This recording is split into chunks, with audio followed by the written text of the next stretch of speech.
শেষ চিঠির অশ্রু। বৃষ্টি পড়ছিল হালকা, আকাশ ধূসর, মেঘের মাঝে সূর্যের আলো নিঃশব্দে খেলছিল। অয়ন ছাতা ধরে হাঁটছিল পার্কের ছোট্ট লেকে, যেখানে কুয়াশা ভেসে আসছিল জলের উপর। ওই ভিজে রাস্তায় হঠাৎ তার চোখ পড়ল একটি মেয়ে হালকা নীল রঙের ড্রেস পরে ছোট্ট ছাতার আড়ালে দাঁড়িয়ে। সে হাসল। হাসিটা এতই মৃদু, এতই উজ্জ্বল, যেন পুরো পৃথিবী এক মুহূর্তে থমকে গেছে। অয়নের হৃদয় হঠাৎ দ্রুত ধক করে উঠল।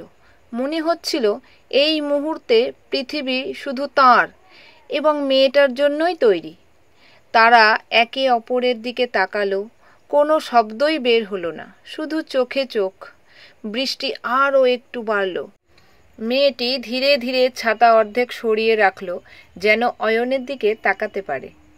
প্রথম কথাটা সে বলল, তুমি তুমি কি সবসময় একা হাঁটো এখানে? অয়ন একটু হকচকিয়ে বলল, হ্যাঁ, তবে আজ এই বৃষ্টি যেন এক অন্যরকম সৌন্দর্য নিয়ে এসেছে।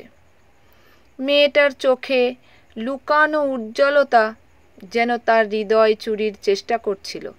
সেই মুহূর্তে অয়ন বুঝল, এই এক মুহূর্তেই তার জীবনের সব কিছু বদলে গেছে। তারা হাঁটতে লাগলো ছায়া লেকের ধারে, পাথরের ছোট্ট সেতুর উপর। বৃষ্টি তাদের চুল ভিজিয়ে দিচ্ছিল, আর প্রতিটি ফোঁটা যেন মনে করিয়ে দিচ্ছিল এটাই জীবনের সেই মুহূর্ত যা আর কখনো ফিরবে না।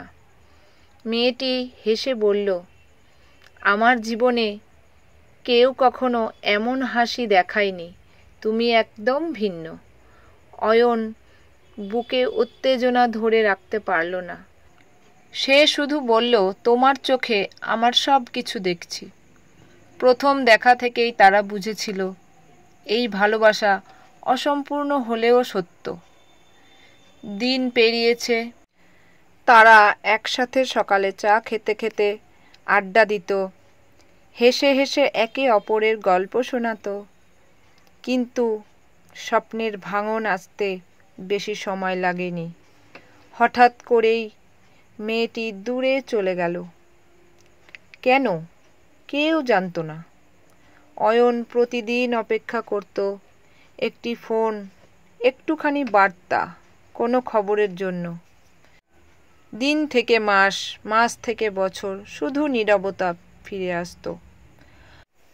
একদিন হঠাৎ ডাকপিয়ন এলো একটা পুরনো খামের চিঠি হাতে।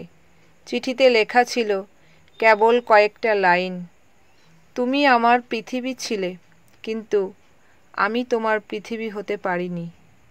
চিঠির নিচে ভেজা কালি ছড়িয়েছিল। মনে হচ্ছিল অশ্রুর রেখা শুকিয়ে গেছে। অয়ন চিঠি বুকে চেপে বসে রইল। তারপর থেকে আর কারো চোখে চোখ রাখেনি।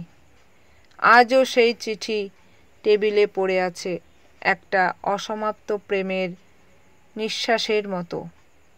প্রতিটি রাতে সে চায় ফিরে আসুক সেই হাসি। প্রতিটি সকালে মনে হয় হয়তো দেখা আর হবে না, কিন্তু মনে পড়ে প্রতিটি কথা, প্রতিটি স্পর্শ, মায়ের মতো, বাবার মতো। সব কিছু মনে হচ্ছে যেন হারানো সময়। শেষে সে বলল নিজের মনে, আমি শুধু চাই তুমি জানো আমি সব সময় তোমাকে মিস করছি। এটাই শেষ চিঠির অশ্রু, একটা অসমাপ্ত প্রেমের চিহ্ন যা কখনো মুছে যাবে না।